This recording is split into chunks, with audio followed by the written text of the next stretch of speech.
नमस्कार दोस्तों, knowledge for curious पे आपका बहुत बहुत स्वागत है। और आज हम क्लास 11th का बारिश से रिलेटेड एक चैप्टर पढ़ने वाले हैं। दोस्तों, आपने क्लास 9th NCERT अगर पढ़ा है तो आपने पढ़ा होगा रेन ऑन द रूफ। ठीक वैसा ही कुछ चैप्टर है, बारिश से रिलेट करते हुए हम बात करेंगे। पता नहीं ये पोएट्स को बारिश में पता नहीं क्या सोचता है और ये बारिश को सोच के बहुत अच्छा लिख देते हैं। चैप्टर का नाम the voice of the rain, बारिश की आवाज, यानी बारिश और हम गुफ्तगू करेंगे, बातचीत करेंगे। लिखा है इसको वॉल्ट विटमैन ने। आइए शुरुआत करते हैं हर बार की तरह वर्ड टू वर्ड। दोस्तों, पढ़ते हैं हम पहला stanza. And who art thou said I to the soft falling shower which strange to tell give me an answer as here translated. I am the poem of earth. Said the voice of the rain, eternal I rise, impalpable out of the land and the bottomless sea. अब बात करते हैं इसको समझने की। आखिर क्या कहा गया है समझना। शुरुआत ही एंड से की भाई साहब ने। कभी कभी नहीं होता और से शुरुआत कर देते हैं लोग, तो कहते हैं और। हो सकता है ये किसी बड़ी सी पोएम का एक हिस्सा हो, इसलिए एंड से शुरू हो। कहते हैं who art thou, art thou, art मतलब आर, दाउ मतलब यू, तुम कौन हो ये पूछा जाता है। मैंने पूछा किससे? हल्की हल्की सी उस बारिश से। विच स्ट्रेंज टू टेल, आपको बोलने में अजीब लग रहा है। कवि कहते हैं मैं नहीं, बोलने में अजीब लग रहा है पर मुझे जवाब मिला। मैंने बारिश से पूछा, बारिश को महसूस करते हुए, तुम कौन हो, और जवाब मिला। वो जवाब क्या है उसको मैं ट्रांसलेट करके आपको बताता हूँ। मैं नहीं, पोएट कह रहे हैं कि मैं ट्रांसलेट करके बताता हूँ। क्या बताते हैं? मैं हूँ पोएम ऑफ अर्थ। जैसे तुम कविताएं लिखते हो ना, मैं इस धरती की कविता हूँ। बारिश को बहुत कुछ कहा जाता है। कोई बारिश को आंसू कहता है, कोई बारिश को संगीत कहता है, कोई बारिश को पोएम कह रहा है। वो कहते हैं मैं संगीत हूँ, मैं कविता हूँ। बारिश कहती है मैं कविता हूँ इस धरती की। ठीक है जी। और एंड जो वो वॉइस है रेन की, वो जो बारिश की आवाज़ है, वो क्या कह रही है? I am poem of the earth, मैं इस धरती की कविता हूँ। एटर्नल, एटर्नल का मतलब है हमेशा, हमेशा ऐसा होता है क्या? I rise impalpable out of the land, मैं इस तरीके से धरती से उठती हूँ कि आप डिस्क्राइब नहीं कर सकते। और मैं उठती हूँ द बॉटमलेस सी से। बॉटमलेस सी कैसे हो सकता है भाई?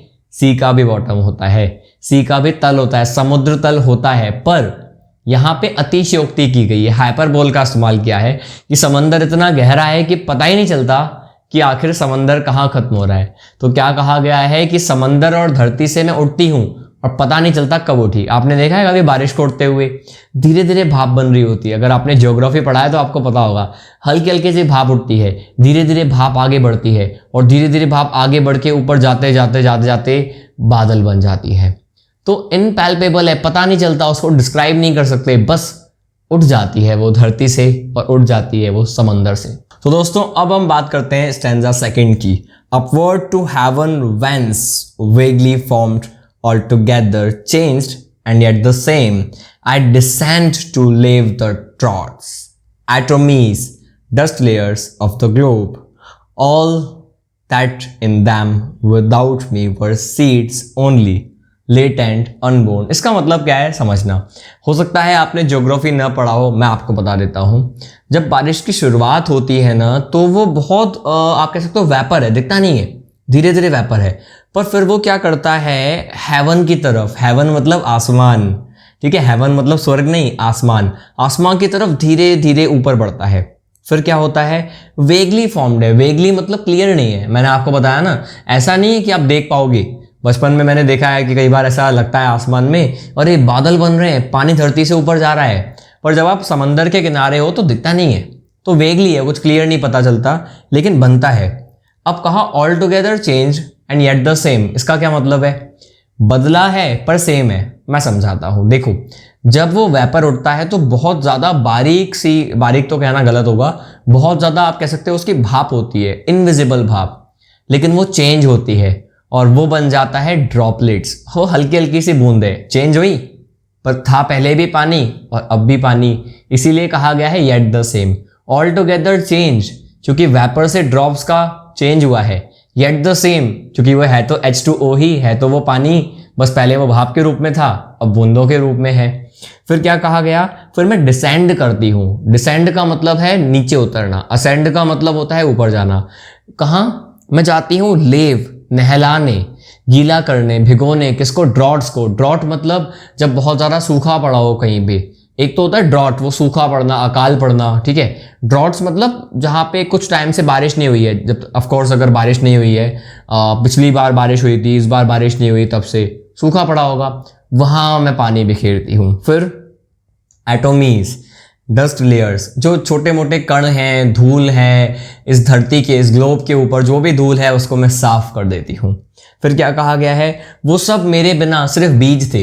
इसका मतलब जो भी पेड़ पौधे, वेजिटेशन है, वो क्या होता है? धरती में बीज। कभी आपने खेत देखे हो तो बारिश के आने से पहले क्या डाला जाता है? बीज। जंगल में, हर जगह, आपके घर के गार्डन में आपने देखा होगा, वो सीड्स हैं एक तरह से मिट्टी के अंदर। बारिश के आने के बाद हरियाली हो जाती है, पौधे हो जाते हैं।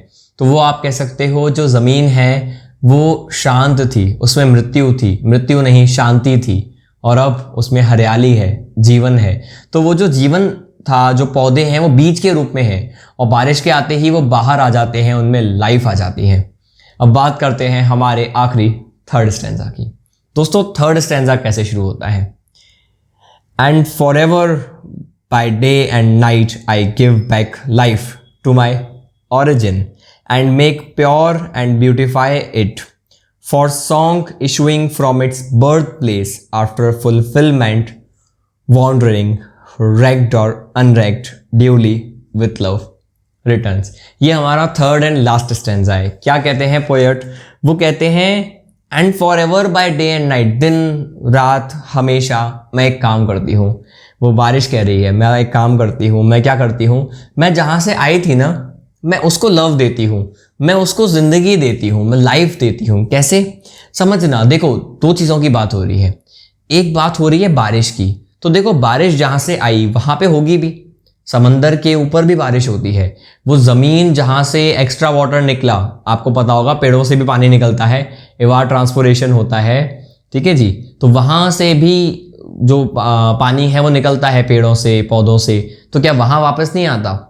ठीक इसी तरीके से जब एक कवि का दिल पोयम को लिखता है और इस दुनिया में सुकून, शांति, आनंद पहुंचाता है, तो क्या वो आनंद लौट के उस दिल में नहीं आता? जी हाँ, आता है। तो यहाँ कंपैरिजन हो रहा है। मैं पोयम हूँ अर्थ की, तो मैं जिस तरीके से बारिश जो है वो वापस पहुंचाती है सुकून, लाइफ, बारिश धरती को, उसी तरीके से पोयम सुकून, सुख, जिंदगी देती है उस दिल को, उस कवि को, जिस कवि से वो पोयम निकली थी। फिर क्या कहा गया है? फॉर सॉन्ग, सॉन्ग मतलब बेसिकली पोयम या गाना, जो अपनी बर्थ प्लेस यानी उस पोएट के दिल से निकलता है, फुलफिलमेंट के बाद, लोगों तक पहुंचने के बाद, भटकने के बाद, रेग्ड और अनरेग्ड, लोगों ने उसे सुना या नहीं सुना, वो क्या करता है? विद लव रिटर्न्स, वो सुकून और प्यार लेके आता है कवि के लिए। तो जिस तरीके से बारिश खुशियाँ लाती है धरती के पास वापस, पानी के पास वापस, उसी तरीके से एक गीत, एक पोयम